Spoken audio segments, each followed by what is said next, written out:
लोकसभा चुनाव 2024 में अब कुछ ही महीनों का वक्त बचा है। ऐसे में देश का सियासी पारा चढ़ता जा रहा है।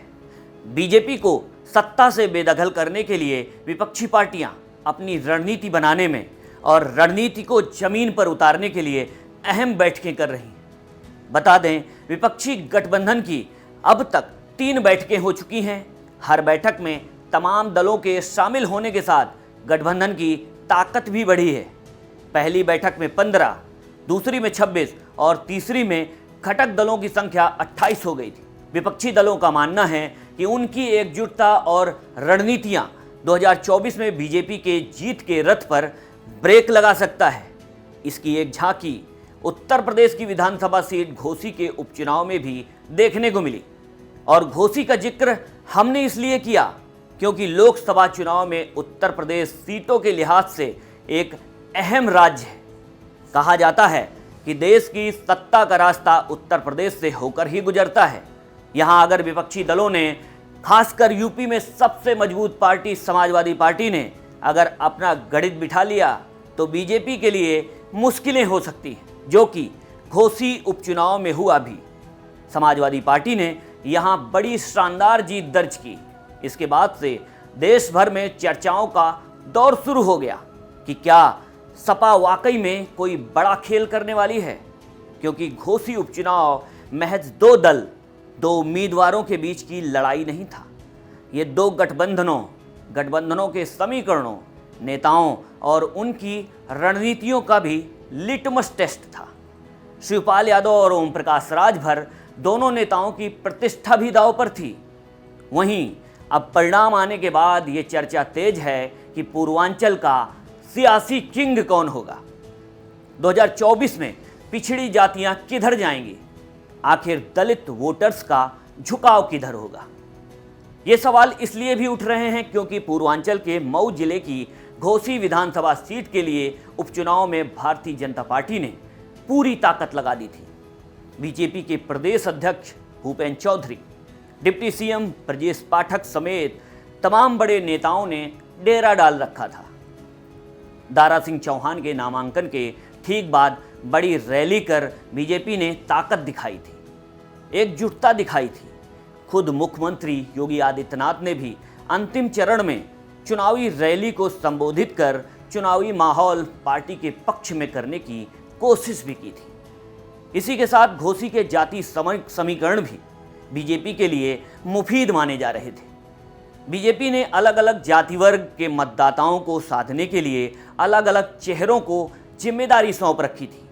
चौहान बिरादरी को साधने के लिए खुद पार्टी के उम्मीदवार दारा सिंह चौहान मैदान में थे, तो राजभर मतदाताओं के लिए सुहेल देव भारतीय समाज पार्टी के प्रमुख ओम प्रकाश राजभर को उतारा गया था। अन्य पिछड़ा वर्ग के बीच डिप्टी सीएम केशव प्रसाद मौर्य ने प्रचार किया, तो सवर्ण और दलित मतदाताओं के बीच दूसरे डिप्टी सीएम ब्रजेश पाठक ने। भूमिहार वोट साधने के लिए घोसी के ही निवासी बिजली मंत्री AK शर्मा को मैदान में उतारा गया था, लेकिन सभी दांव धरे के धरे रह गए। इस उपचुनाव में समाजवादी पार्टी के सुधाकर सिंह बाजीगर बनकर उभरे, तो इसे लेकर भी बहस छिड़ गई कि पूर्वांचल में किसका दबदबा। आपको बता दें, घोसी उपचुनाव को सेमीफाइनल के तौर पर देखा जा रहा था। ये चुनाव था सपा के PDA फार्मूले यानी पिछड़ा दलित अल्पसंख्यक फार्मूले और बीजेपी के पिछड़ा दलित और पसमानदा समीकरण सेट करने की कवायद का। और ये टेस्ट था ओम प्रकाश राजभर की राजभर वोट ट्रांसफर करा पाने की काबिलियत का भी, साथ ही ये तय करने का भी कि इस उपचुनाव के परिणाम के बाद ओम प्रकाश राजभर का NDA में भविष्य क्या होगा। योगी कैबिनेट में जगह मिलने का, कैबिनेट में जगह मिल भी गई तो कद क्या होगा। इस उपचुनाव ने ऐसे कई सवालों को जन्म दिया था।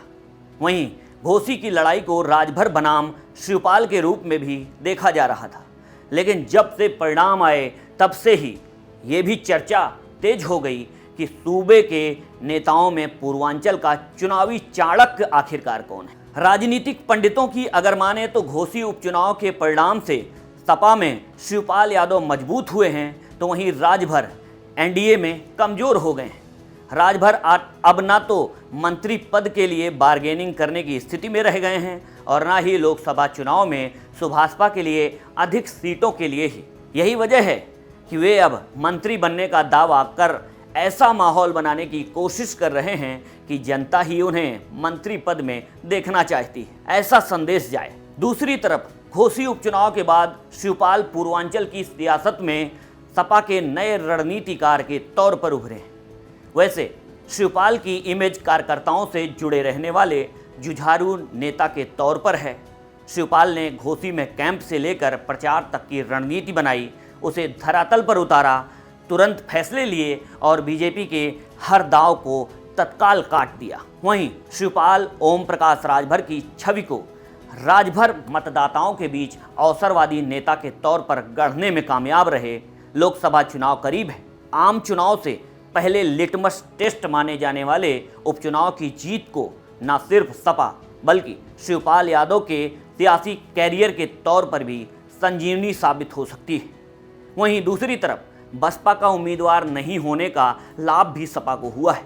इससे स्पष्ट है कि दलित वोटर्स का झुकाव सपा की तरफ है। ये 2024 के पहले बीजेपी के लिए खतरे की घंटी है। ये हम सिर्फ घोसी उपचुनाव के नतीजों की वजह से नहीं कह रहे हैं, बल्कि 3 उपचुनावों ने इसके संकेत दिए। घोसी उपचुनाव के अलावा खतौली और मैनपुरी लोकसभा उपचुनाव में भी लगभग इसी तरह के आंकड़े देखने को मिले थे, जहां सपा गठबंधन को एक तरफा जीत मिली। बसपा की गैर मौजूदगी में दलित वोटरों ने उनके पक्ष में वोट किया। ऐसे में पिछले 1 साल में हुए इन तीनों उपचुनावों ने बीजेपी के लिए खतरे की घंटी बजा दी है। घोसी, खतौली और मैनपुरी उपचुनाव में हुई बीजेपी की हार को हल्के में नहीं लिया जा सकता। इन तीनों चुनावों से बसपा सुप्रीमो मायावती ने दूरी बनाकर रखी थी। ऐसे में बसपा के वोट बैंक का फायदा सत्ताधारी पार्टी को नहीं मिला और दलितों को लुभा नहीं पाई। बसपा के वोटरों ने सपा व आरएलडी के समर्थन में वोट किया।